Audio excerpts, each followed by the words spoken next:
this was my identity. Nobody talks about how freaking hard it is to be a dentist. What most people talk about is how this affects the patient. What nobody talks about is how this affects us. Dentistry is ready for this. Now is really the time. Welcome to Wellness and Dentistry, where today we're airing this episode on Christmas Eve. There's lots of holidays this time of year. And so what we want to talk about today is how to turn off your dental brain during the holidays. And so I'm joined by my good friend and co-host, Dr. Kyle Stanley, who's a dentist, tech entrepreneur, speaker, and researcher. And I'm Dr. Martin Mendelson, a disabled dentist, coach, speaker, and author. And my first book, One Move Makes All the Difference, is available wherever books are sold. And together, we've helped thousands of dental professionals pursue wellness and dentistry. And if you're unfamiliar with us, we certainly invite you to check out all of our respective links, websites, and course offerings on our combined website, wellnessindentistry.com. So, Kyle, happy holidays to you. Yes, happy holidays. I love this. I love this time of year. And one of the reasons I think I like it more, and since I've gone through burnout, is that I'm better at turning off my dental brain during the holidays. Yeah. And to me, that kind of seems like I'm better at being present. Is really 100%. Yeah, 100%. It's being present is such a huge thing for any of us. And it can really drive peace or lack thereof, frankly, right? You know, it's funny. We had a discussion before this call. Last weekend, my wife was out of town. And it was the first time she's left my daughter, and the first time she's the longest she's been away from my son, who's 8. So it was a big deal for her to be gone. Yeah. And a lot of people were saying to me, how was it by yourself? You know, because my wife does so much for my kids, and she does everything around the house and takes care of the kids, of course. And I said, you know what? It was actually really good. And when I thought about it, why it wasn't as hard as I thought it would be was because I wasn't trying to do two things at once. Yeah. I wasn't trying to be Kyle the businessman, be Kyle the dentist, and also be Kyle the dad. I decided when my wife left at, I don't know, Friday at 10 a.m., I blocked my schedule until she came back on Monday and said, I am going to be dad. And I got so much done. And it shows the power of presence, because taking care of kids is not easy. And taking care of the house at the same time is not easy.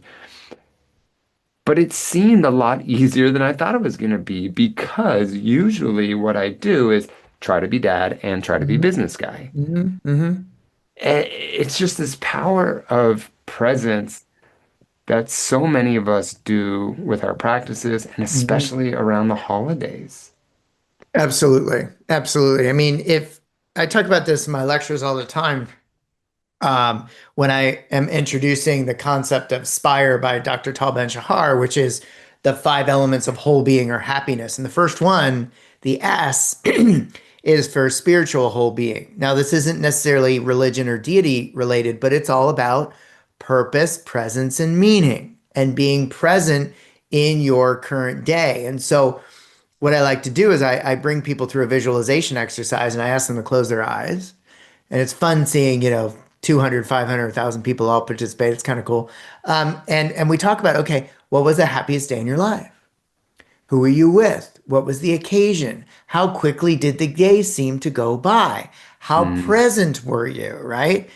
What did you learn about the people you were with? How did it deepen the relationships of the people you were with? What kind of emotions did you feel? And how do you feel about that day today? And so presence is really everything, because when we're not present, we're actually robbing ourselves of experiencing that moment. Because the truth is, all we have is the present, because the past has already happened. The future hasn't happened yet. And when we actually get to the future, guess what, folks? That's now our present. And so it's a little mind-bending, and it's a nuance, and it takes a while to embrace and accept. But the truth is, we rob ourselves of the experience. And look, Kyle and I are both very much supportive and aligned with our mental health professionals. And so if you're finding yourself ruminating and not literally and shall we say physically able to turn that off, well, that might be an indicator that we need some additional help. So I want to put that out there. But at the same time, what choice are we making to be worrying about some patient or something with our practices when we're in the middle of a holiday dinner? What's the Yeah. cost? And I'd like to tell you one of the most stressful holiday breaks that I ever had. Mm-hmm. And I believe the year was 2014. Mm-hmm. And we had this great idea that we were going to remodel our practice. We had bought it a year or two before. We were going to remodel it. We were going to do it during the holiday break. Mm-hmm. And we had a contractor that's works really fast, and that was kind of what he was known for. He Yeah. does this all the time. And I thought it would be great because we're good. A lot of people don't want to come in then anyways. Yeah. And these guys can work and I can do holidays and be with my family. And that was not the case. So first of all, the very first night that they do demolition, they break a pipe, and Ooh. we're on the ninth floor, the top floor of our building. And so they break a pipe with water, and I think they thought it was off for some reason. Well, it wasn't off. Oh And boy. so the whole night, that water drained and ended up flooding the two floors below us. Oh my goodness. I've never heard this part of the I story. know Oh you've my never heard this gosh. before. And I think what was so stressful about that holiday season, now, going through escrow is always stressful, doing a remodel is always stressful. Yeah. But I think it's because I was trying to be in two places at once. Yeah. And so I was trying to be at my wife's uncle's house Hmm. having dinner, but then also having my partner, Matt Najad, calling me, being like, Hmm. we got to do this, and what's going on, and I need you here and that. Yeah. And I think I wish that I would have just done one thing at once Yeah. and had better boundaries with myself. So Hmm. either that is, hey, I'm not going to do family dinners, which I probably wouldn't do, Right. or let's do it the first 2 weeks of January, Hmm. something like that. Yeah. And that is, I think, where a lot of dentists have a hard time with holidays. Because I've heard this before, Oh, all the is time. that they can't turn off this dental brain. And Hmm. what it really comes down to is having boundaries with yourself, Hmm. having boundaries with your team, having Yeah. boundaries with your patient. And what's funny is many doctors Hmm. think we have to be there all the time for our patients.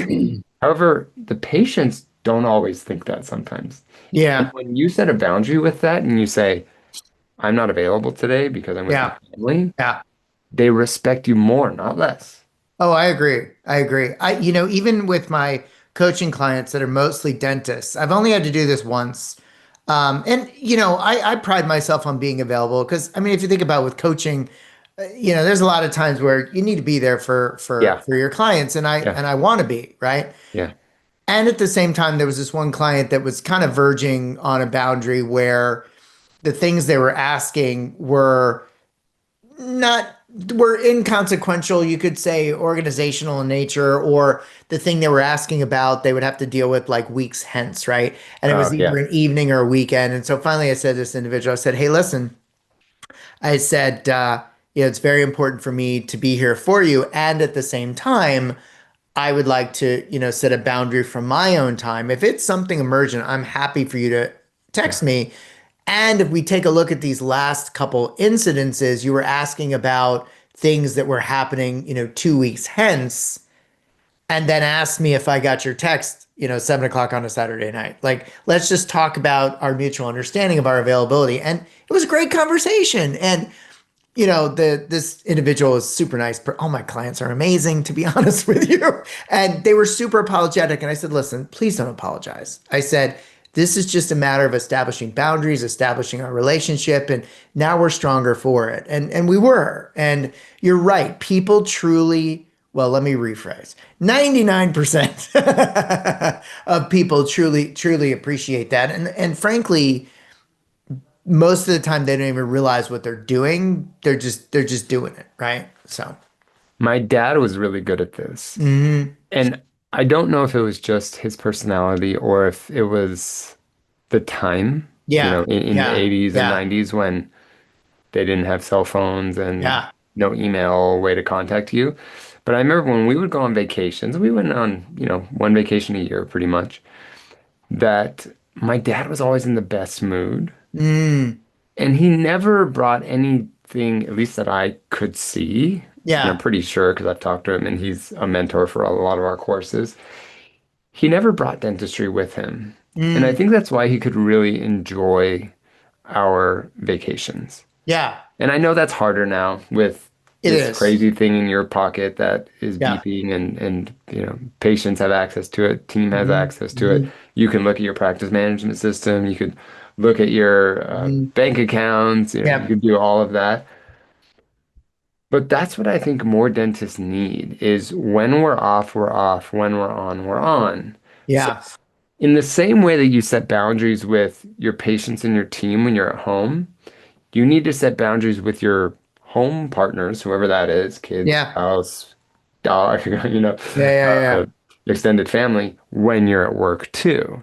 Yeah. So that really all comes down to presence. Yes. It's like, don't have everything mixed. Don't try to Hmm. be mom or dad and Dr. Stanley at the same Hmm. time. Hmm. Hmm. Be mom and dad when you're mom and Yep. dad, Yep.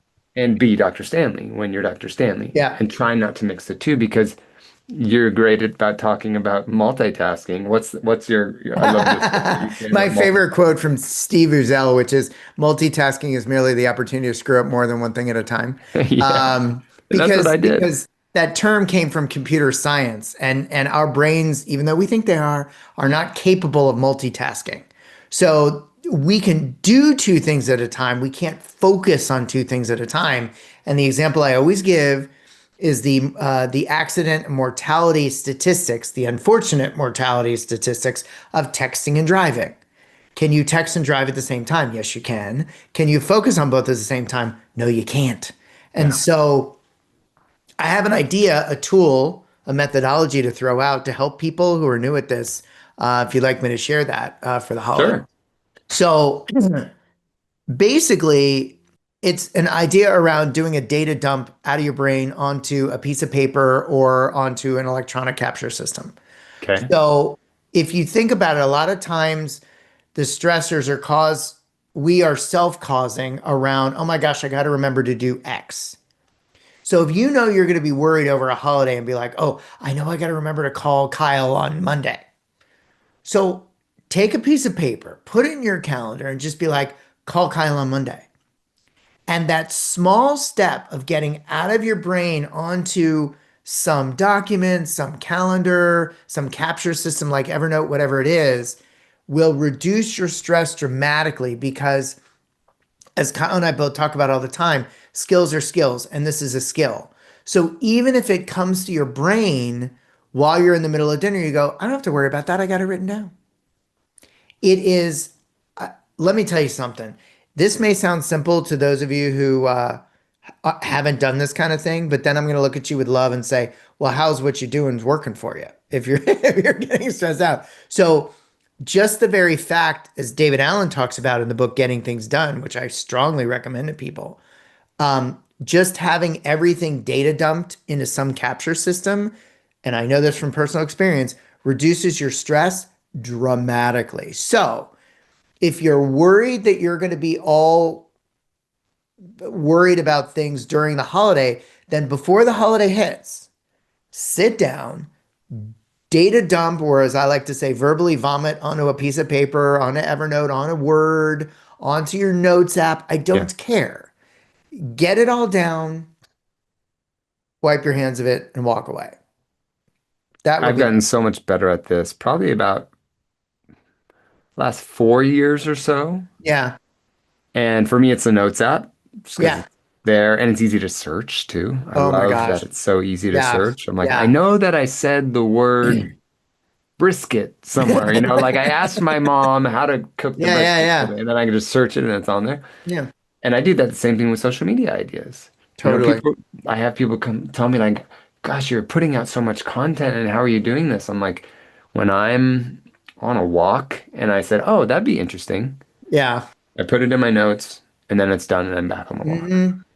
Yeah, but so interesting you say that because the last episode we filmed, I talked about this crazy experience I had at the airport with forgetting my wallet. I filmed it in the terminal, but then edited and released it later. Yeah. So to your point, and honestly, I got to tell you, you were my inspiration because I was like, this is what Kyle would do, and I'm not kidding. I'm dead serious. And so that's really important to do. What I'll also tell you is I've gotten to the point. I'm curious if you are too, where I set time before a vacation or a weekend or a holiday to make sure I do the data dump and it becomes Oh, celebratory and it creates a greater level of excitement and it enables me to have more of a it's like a going away party for you. it's super cool because it's and I choose to use Evernote or my calendar if that's appropriate. And so what's even more cool about this is if something does occur to me that I forgot, then I can immediately pick up my phone because it's available on all my devices, Hmm. document it, and move on. Yeah. It's brilliant and it's so simple, but it's so incredibly important. So incredibly important. Yeah. I would hope that this kind of thing and this idea of presence can get to the dental community, especially during the holidays, Yeah. because these are the times that we remember. Yeah. Yeah. Like, are you really going to look back 10 years and say, gosh, doing that DO filling on Mrs. Jones, Yeah. the day before New Year's was Mhm. Yeah. so great? Yeah. No, because you Yeah. do hundreds of fillings a year, right? You'll remember Exactly. the bad ones probably. You probably won't remember the good ones, but you may remember the last time you had dinner with your aunt that was Yeah. visiting, or your kids when they were Mhm. young, Mhm. or your spouse when he or she looked like this Yeah. and wore that great suit or that great Mhm. Mhm. dress. Yeah. And I mean, this is what's important in life. Oh, Martin and I 100%. love dentistry, don't get us wrong, Mhm. but it is our career. Yeah. Yeah. And you know what? The work's always going to be there, folks. Right? So, I think the other guiding catchphrase or philosophy methodology you could use is, which I use all the time, is this really going to be important in 5 days, 10 days, a month, a year? And if the answer is no, then to what cost are we being willing to pay for having this be on our mind at this moment? I really think about that. What you were just talking about, how the work will always be there. I want to find this quote because again, I just recorded this for my new um, version of Lightside. Hmm. And why can't I find it? Anywho, you've heard this before, but it's the CEO of Coca-Cola gave Hmm. this speech, and he basically said that you're juggling five balls your whole Hmm. life. And if Hmm. I remember them all correctly, it's family, health, work, soul, and one other one. I can't think of what the other one is. But basically, what he says is you're juggling these balls. Hmm. One of them is glass. No, sorry. All of them are glass. One of them is rubber. Yeah, yeah, That rubber ball is work. yeah. And the other ones, if you drop them, they may not shatter, but they may be cracked. They're not going to return in the same way, but Hmm. work will. And that's what so many of us dentists don't realize is we Hmm. think, oh my gosh, I have to text back this patient who texts me at 10:30 p.m., even though I'm sitting in bed with my spouse and we're watching a Yeah, movie, or yeah, I'm out to dinner with friends or whatever. yeah, And oh my gosh, if I don't text them back, then they're going to write me a review and then they're going to quit the practice and then I'm not going to yeah. make any money and I'm going to be out on the street and Hmm. no one's going to respect me and they're going to tell all their friends about it. And the truth is, they just had time to do it then. Yeah, And if you email back in the morning or call them or whatever, they're yeah, going to say, cool. And yeah, if they don't, you don't want them in your practice. yeah. Well, and you just described my concept of jumping to catastrophe that Yes. I talk about in my book, where we take this situation, this reality, this whatever, and we catastrophize it and make up all this stuff. And how many of us have had, how many of those in our lives? And then when we find out the real answer, we go, oh, okay. And then we move on. But we don't have either our own selves or somebody else in our life to go, no, no, no, back up. Well, what did you just do there? You just lost a whole night of sleep over something that actually was inconsequential. It's so funny, Martin. I felt like you yesterday. So I advised 12 different dental tech companies, and yesterday I was Mhm. talking with one of my founders, Yeah. and he was saying, I talked to this person and they really wanted me to get them a contract, and then I sent them the contract and they Mhm. didn't respond for 7 days. And like, I don't want to deal with this person anymore. And I said, well, did you ever ask why they didn't respond for 7 days? Bingo. And he said, well, they were forcing me to do this. And then, I mean, how rude of them to not respond for 7 days. And I said, how do you know that something didn't happen? Oh, that is so me. I Oh my know it's so gosh. you, and I've Oh my learned it over gosh. the years through Yeah. you. And he was very good. He's a good guy as far as taking feedback well. He doesn't Yeah, get yeah, offended. yeah, yeah. And he was like, Kyle, you're right. Mm-hmm. I never even considered that. Mm-hmm. I just figured that he wanted to get this contract so bad, and then when I sent it to him and then he doesn't respond, how rude, and he's trying to negotiate something or he's trying to do Yep. something different. Yep. Yep. And it's exactly right. You're exactly right in that. It's your thoughts drive emotions that drive actions that manifest results. Like what I talk about all the time is the positive future is just as valid as the negative because neither's happened yet. Oh, And wow. so you can extend that to the positive motivation is just as valid as the negative because you don't know the answer. And so then, therefore, there's a cost. So, ironically enough, what are you doing? You're jumping to catastrophe because it's my team framework.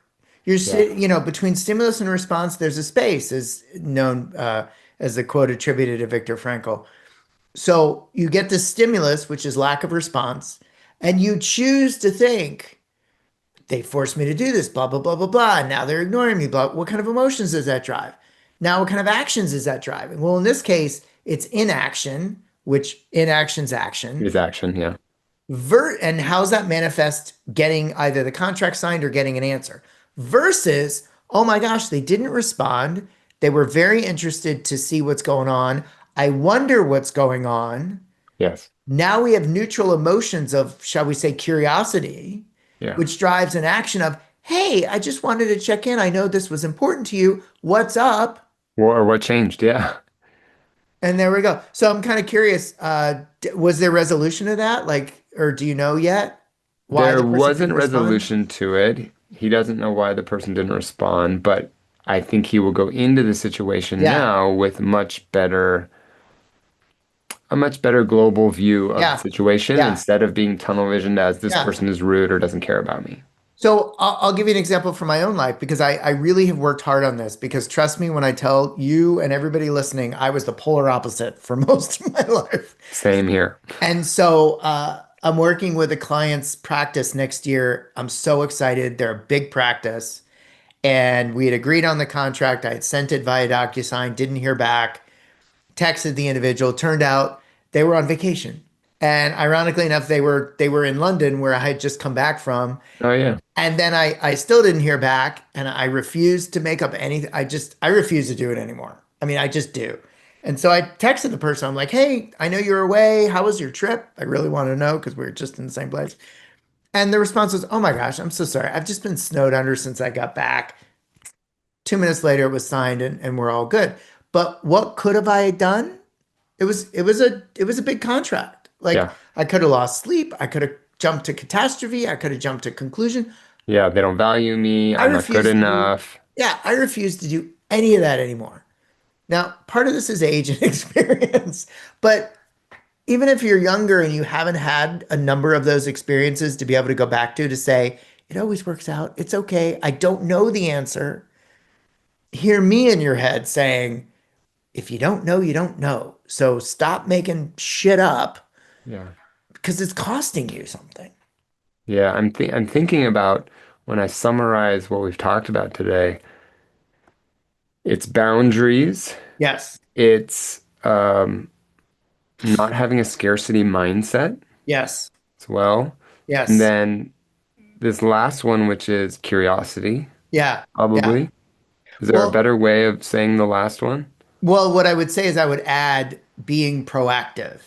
So Oh, yeah. Okay. if you're going into the holiday and you know you're going to be thinking about X, Y, or Z, then take the time to write down somewhere somehow all the things related to X, Y, Z that need to happen in order to allow you to put it aside so that you're not thinking about, oh, I got to have this Oh, like I'll give you a specific example. Let's say you're thinking about something where it's a conversation you need to have with somebody. Yeah. Okay. Instead of ruminating about the conversation during your holiday dinner, before you take the time off, sit down and write down, okay, I want to have a conversation with, Martin. This is the outcome I seek. These are the things I'd like to bring up.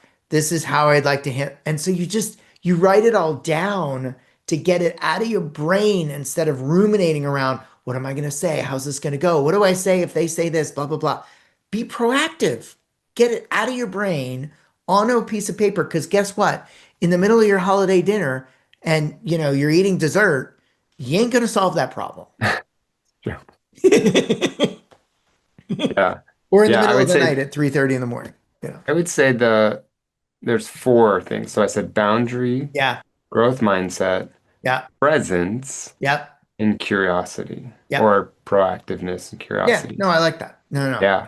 I I think think the that is probably the curiosity. way that we turn off our dental brains Yeah, through the holidays or through any yeah, other important time where you really want to be present. yeah. I think this all works because the curiosity to me, now that we're talking this out loud, because that's what we do here, folks, is, what do I need to do to get this off my head?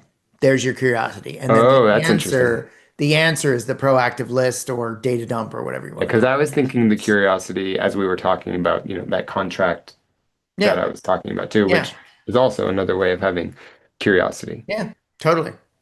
Yeah, The I think one of the hardest ones, and we're going to finish in just a few minutes. I think one of the yeah. hardest ones that I see dentists having is getting the growth mindset. Yeah, so let's define that for people. So this term comes from Carol Dweck, her book Mindset, and there's a difference between a fixed and growth mindset.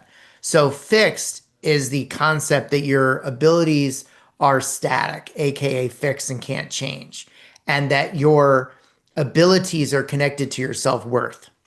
So if a procedure didn't go as planned, a fixed mindset dentist would say, I'm a failure or I'm a bad dentist. A growth mindset dentist would say, I failed. What can I do differently next time to be better? And it's a nuance, but it's a huge difference. And, you can go online. I do recommend you read the book, but even online, there's some wonderful graphics, images that show the difference between fixed versus growth and how that shows up, even as it relates to how we look at colleagues, right? Like how we look at success. Like Kyle and I are really good friends and we're like our biggest cheerleaders. And when, something goes well for him, I celebrate and vice versa. Yeah. That's growth. Fixed mindseted individuals, he would be jealous of me or I would be jealous of him. Why? Because that would be quote unquote proof that he's better than I am or doing better than I am. No, no, no, no, no. That's not what this is at all. So yeah. Yeah, and the biggest thing I see with dentists is thinking about your practice. So you're talking about fixed and growth.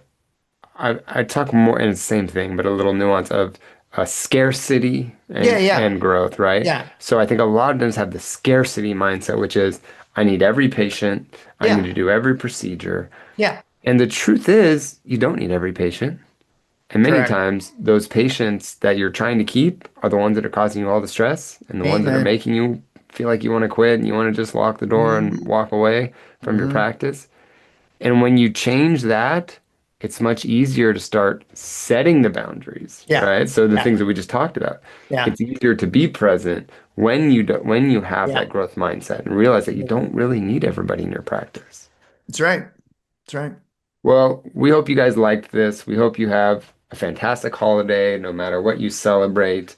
And make sure to join us next week because we are going to have a special New Year's Yes. event because it will Yes. be New Year's Eve. So, yeah, we will see you guys next week on Wellness and Dentistry. Take care.